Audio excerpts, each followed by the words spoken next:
violence, you got to treat it with the seriousness that it deserves. It's one thing for us to sit here joking and talking about the Cowboys and what quarterback they're going to have or whatever the case. This is domestic violence. It's far more serious. What I'm pointing to, though, is something that Will himself has pointed to on many occasions when you're talking about the issue of fairness. It was investigated. The case was dropped.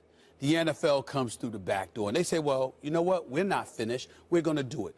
Lisa Friel and others, obviously, these are the women that you brought up in there that were supposed to be involved in, really investigating the advisory group and what have you for the National Football League. Haven't heard much from them. Would like to hear a lot from them on these matters. But what really resonates with me is that this literally feels like a third or fourth investigation into Exekeiel Elliott. They found nothing. Why are you bothering this man? And by bothering, I mean parading his name through the news wires, keeping it relevant, where, in fact, he may be innocent of the matter. If he's guilty, that's an entirely different matter. But last time I checked, correct me if I'm wrong, there was an initial investigation. Nothing was found. It was dropped. The NFL ultimately intervened. They said they were going to investigate. Then they stopped the investigation. Then they came back again. And now the investigation has been going on for another month to the point where, and by the way, this was twice during the season that he's had to deal with it. Now, I'm sitting there. I'm not going to absolve anybody that's guilty of domestic violence. You do that, you need to pay a price. But if you haven't found anything, to just leave it dangling out there, to me, is an engagement in cruelty towards him. Let me just add one thing, and Please. excuse this phrase that it could appear to be a witch hunt, but the NFL has botched this so many times that I give them a little bit of credit that they keep doing their due diligence to make sure they get it right, because they can't get another one of these situations wrong. So in that sense, I understand it's taking too long, but I'd rather them check and recheck and make sure so they don't have another situation. But you know what about that, Molly? Where they mess it up. That, you know, several generations ago, it was like a little big man reference, a Dustin Hoffman movie, where General Custer says, you are the perfect reverse barometer. This guy, whatever he said, do the opposite. And then a generation ago, it was George Costanza. You know, do the opposite of every impulse you have. And that became the cultural reference. And now it's basically the NFL. The NFL is the perfect reverse barometer. Do the opposite of your impulses. So I think the sense of the NFL now, Molly, is that if they're doing it, it's the opposite. And it seems to be an earned reputation. Something serious happens. Everyone's like, boy, that's really serious. They should really come down hard, and they treat it with a light touch. You go, what? And then something else happens that seems, not in this case trivial, but some would say Deflategate, or in this case, it seems that there's a lack of evidence, and they come down really hard or drag it out, and it just feels to people that, at least that's the sense that I get, that, well, if the NFL is thinking, treat it with a light touch, it must deserve a heavier hand. And if they're bringing down the hammer, it must mean that actually they need to have a lighter touch here. They've kind of positioned themselves that way. I have a huge problem with how long they've drug out this investigation. And people will probably accuse me of being a fan of the Dallas Cowboys, and that's why, but here's why. It's because I'm a fan of the truth. And I don't believe the NFL's goal in dragging this out is to find the truth. I believe the NFL's goal is to keep their finger in the water pot to see how long they can wait to know the exact temperature, the temperature being the public relations outcry. They have botched that exact thing in the past, Molly. That's what they want to get right. So the criminal justice system in America has all kinds of protections, due process, right to a speedy trial. And the reason we have those things is because there's a cost. There's a cost to an investigation. There's psychological cost to having to defend yourself. That's why we put all these measures into place. And when it comes to domestic violence, it often boils down to he said versus she said. There's often not external evidence that we can rely on. Now, if in NFL, as you pointed out, Stephen A., the criminal justice system has dismissed several accusations now against Exekeiel. If the NFL has figured out a third way, a better way to investigate, a better way to prosecute, they need to share it with us. Otherwise, what I think they're doing is they're waiting as long as they can to avoid any potential public relations disaster. But and if there's nothing there, then there's going to be no disaster. Well, why couldn't you just... Because it keeps it going for Exekeiel Elliott, and then you have to acknowledge what is that? there's Who a does cost. That and in the event that because in the event that something did happen, they're covering their butts. That's right. So then they still don't know. Let me go here. I would imagine they don't unless they have a crack investigation team that outpaces every criminal investigative unit working for local and state governments. Let me chime in here because I want to go around the table and get y'all feel for where I'm at with this. One of the things that really rubs me the wrong way, we've got an Anna Isaacson. She's currently the NFL's VP of Community Affairs. There were 3 other women added to this quote-unquote advisory board: Lisa Friel, Jane Randall, Rita Smith. Lisa Friel was, former head of the Sex Crimes Prosecution Union in New York, and, co-founder of No More was Jane Randall, and Rita Smith, former executive director of the National Coalition Against Domestic Violence. We haven't heard anything from them. Yeah. We've still been waiting. And what was the NFL saying? My thing is this: you basically, by bringing them on board, you said we're not qualified to really handle these matters ourselves. We need help. We need these folks advising us to some degree. We haven't heard from them, but yet we hear the name Exekeiel Elliott, and I think leaving him hanging out there like that with the specter of this hovering over him is wrong. Say something to us. That's where I'm at. And it doesn't mean that Exekeiel Elliott is innocent. No, That's right.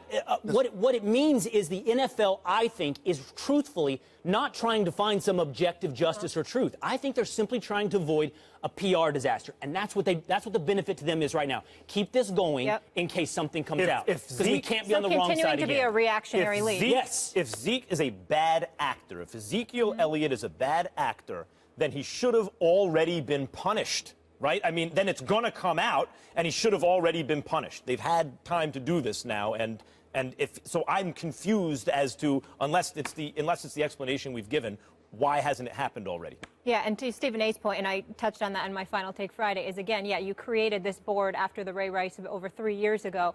Why don't these women speaking out and letting us know so we have some consistency and some information so we're not lost, and then discussing it more and more and creating bad PR? Especially when the NFL, has already openly admitted that you were ill-equipped to handle the matter yourself. Right. Yeah. Well, good to see you. You'll be back with us in just a bit. You bet. Still no word what the future holds for Kirk Cousins, but the Redskins did make a decision on the future of Jay Gruden. We will tell you what that is after the break. And later in the show, someone at the desk isn't happy with what LeBron did in his return to weekend for the mutual interest of Tony and the Cowboys. That's important here. Now we've got to abide by every league rule. We can't have agreements without it being within the boundaries of the NFL. But when you got a situation like we do, we'll do the do-right rule. That's it. Very important. We do the do-right rule. We'll have that kind of relationship. So now there's a do-right rule, Will Kane. That's right. Good to see you. You have a good weekend? I did. I had a great weekend. Thank you. All right. Well, we're going to keep it great, and we're going to stick with your Cowboys here. Do you like how Jerry's handling this? I do. I mean, I think it's virtually genius. I think Jerry Jones... Genius? I think Jerry Jones gets a very bad rap. He doesn't get near enough attention for how he manages this team, especially over the last several years. I know Max likes to give all credit to Stephen Jones, who deserves a ton of credit, but let's not forget who's at the top, where the buck stops, and it stops with Jerry. And in this particular situation, the Tony Romo situation, I think he's hitting it right down the middle of the fairway. Let me tell you, as a Cowboy fan, there's this rumor over the last couple of days of this three-way trade that could possibly, conceivably send Romo to Washington. That's a joke. It's a nonsense joke, right? But it's one of the worst scenarios as a Cowboys fan you can imagine. Maybe going to Philadelphia is worse. But there's another scenario that's slightly worse than Romo being traded to the Redskins. And that is Romo being released and electing to go to the Redskins with no compensation for the Cowboys. So what I think the Cowboys, and more specifically Romo's team, is doing, this is probably coming from Romo's agents, is just chumming the waters. Let's see what kind of market is out there for Tony Romo. Let's see if there's a trade value. Denver, reportedly, according to Mike Fisher, Dallas area reporter, says Denver's really interested in Romo, should he become free. So Dallas is just trying to find, is there a trade market in this last week before March 9th, before we have to release Romo to the world? And if that happens, I think the do-right rule is exactly right. I think the relationship those two men have means you can say, look, man, don't go to Washington. Tony, you're not going to do that to us, right? And Tony's going to say, I'm not going to do that. Will you please release me, though, and let me go where I want instead of trading me someplace that I don't want to be? The do-right rule is perfect. Jerry handling it perfectly. Go ahead. I agree with Will. I think you're right about this, and I've been saying all along, look, let's start with what the Dallas Cowboys needed to start the season last year. They needed a backup quarterback. They thought they drafted one who would also be their quarterback for the future. As it turns out, Romo is so injury-prone he couldn't stay on the field, which most could have told you. And Dak took over, and not took over, but looked like the real deal from preseason right through his almost comeback in the playoffs. He is the real deal. So now in the line item that says quarterback for the Cowboys, They have the same money budgeted. They can afford their starter and their backup, which they would have had to do anyway. It's just the identities have been switched, and it's confusing people. I understand Cowboys fans getting greedy at this point. Well, if we got our starter, why spend all that money on the backup? Why? Because it's a violent sport, and your starter can get hurt. And it also preserves Tony Romo, who, for those who think he's still better than Dak Prescott, well, okay, you can actually make an argument he is. And then you'd have a healthy Tony Romo who's been rested and yet getting reps with the team. I mean, it's an ideal situation at quarterback. Now, do I like the way Jerry Jones is handling this? Could you write Jerry Jones any better? With the Arkansas twang, coming off as a country hustler, huge ego, owner of the Dallas Cowboys, doing all this stuff. I love it. We're in the sports media business.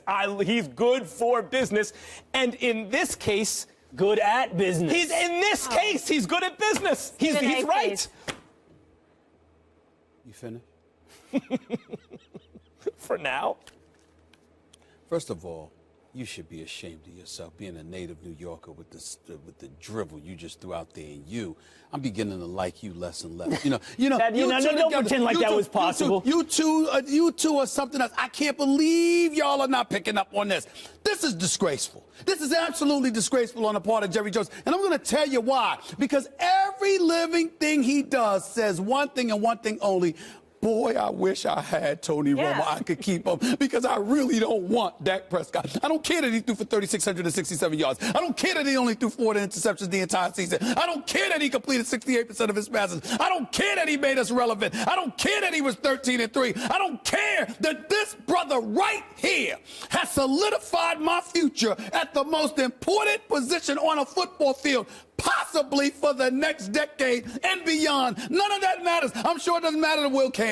I'm sure it doesn't matter to Max Taylor. It don't matter to you when Tony Romo's home with his children sitting there with the rocket chair watching those Cowboy games in 2 years. But it doesn't matter to you now because you, the Cowboy fan, you're disgusting stuff. And you Benedict Arnold, New Yorker. What are you talking about? You people, y'all are unbelievable to me. How do you let Jerry Jones off the hook? Now listen, I know. Let me be very clear. I know how great Jerry Jones is as a marketer. I know that he's a great businessman. I'm not refuting any of that. My hatred for the Cowboys are only because of their fans, people like you. It's not because of the team and Jerry Jones. But having said all of that, how do y'all not see this? How do we sit here and recognize and rave about the youthful greatness of Dak Prescott, but we don't see how much of a disservice Jerry Jones is doing every time he's acting like, oh, my goodness, I can't let Tony Romo just go to Washington. Oh, no, that could never happen, could it? Because, oh, my God, what will we do? He could hurt us. Excuse me, if Dak Prescott's the man, what the hell are you worried about Tony Romo would you trade inside your division? You just brought this up the other day about the Celtics and the Knicks trading. I think it was. Because it's the Knicks! How are you going to use the comparison? Anybody can hurt the Knicks. I could hurt the Knicks if I didn't have a bad knee. It's still a move within the division. I'm just saying this. Twice a year.